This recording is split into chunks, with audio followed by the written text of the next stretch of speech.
Meghan was always a planner, the kind of person who had her life mapped out to the last detail.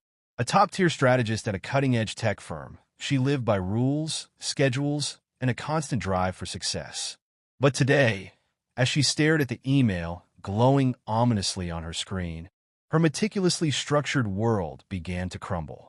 "This can't be real," Meghan whispered, her voice trembling. She refreshed the page, hoping it was some cruel trick of the system, but the words remained unchanged. "Your project has been reassigned to another team." Her heart pounded as she reread the email, searching for clarity. For months, Meghan had poured every ounce of her energy into the upcoming product launch. It wasn't just a project. It was her brainchild, her baby. And now, someone else would take the credit for her sleepless nights and relentless effort. She could almost feel the walls closing in on her. This wasn't just a career setback. It was a personal betrayal. The email didn't even offer an explanation, just a cold, professional notice. But this was only the beginning. A storm brewing. As Meghan gathered her thoughts, her team walked into the conference room. They were a mix of young, eager faces and seasoned professionals who had come to respect Meghan for her vision and leadership. But today something was off. There was a strange tension in the air, an unspoken unease that hung heavy like storm clouds before a downpour. "Hey, Meghan," Claire, her usually chipper assistant, said nervously. "Did you see the announcement?" Meghan's stomach flipped. "What announcement?" Claire hesitated, biting her lip as she handed Meghan her tablet. On the screen was a corporate memo. "Leadership changes. A new era for innovation." The headline alone sent a chill down Meghan's spine, but the text below was even worse. Effective immediately, the company's executive board had appointed a new head of Meghan's division, Mark Hansen, her longtime rival. Mark, with his polished smile and penchant for stealing ideas, had always been a thorn in Meghan's side. Now he was in charge of her project. Her team exchanged worried glances as Meghan's expression hardened. The betrayal. For a moment, Meghan couldn't speak. She felt like the wind had been knocked out of her. This wasn't just a corporate reshuffle. It was a deliberate, calculated move. Someone had maneuvered behind the scenes to undermine her.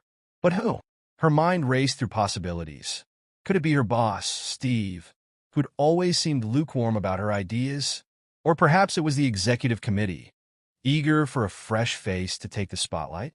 And then there was Mark, the man who had once, not so subtly, hinted that her position was wasted on someone too emotional for leadership.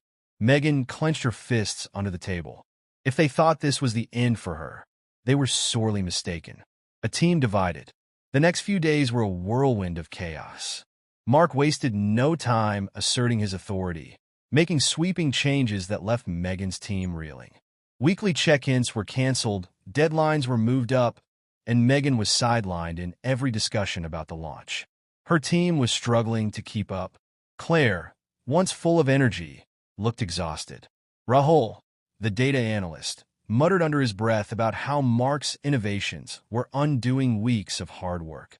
Even Jackson, the stoic programmer, was starting to crack under the pressure. But Meghan wasn't ready to give up. "If they want to fight, I'll give them one," she told herself one late night as she sat alone in the office. The unveiling. As the launch date approached, tension reached a breaking point. Rumors swirled about what Mark had planned for the big reveal. But Meghan wasn't interested in gossip. She was working on her own plan, one that would prove, once and for all, that her vision was the driving force behind the project. On the day of the launch, the auditorium buzzed with anticipation. Executives, investors, and media representatives filled the room, eager to see what the company had to offer. Mark took the stage, his smile as smooth as ever. "Ladies and gentlemen," he began, "we are proud to unveil a product that will redefine the industry."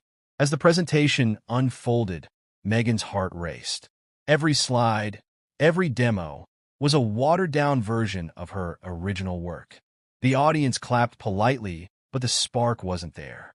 And then, just as Mark prepared to wrap up, Meghan stood up. "The comeback." "Excuse me," she said, her voice steady but commanding. The room fell silent as heads turned toward her. "Before you conclude, I believe there's something important we've missed."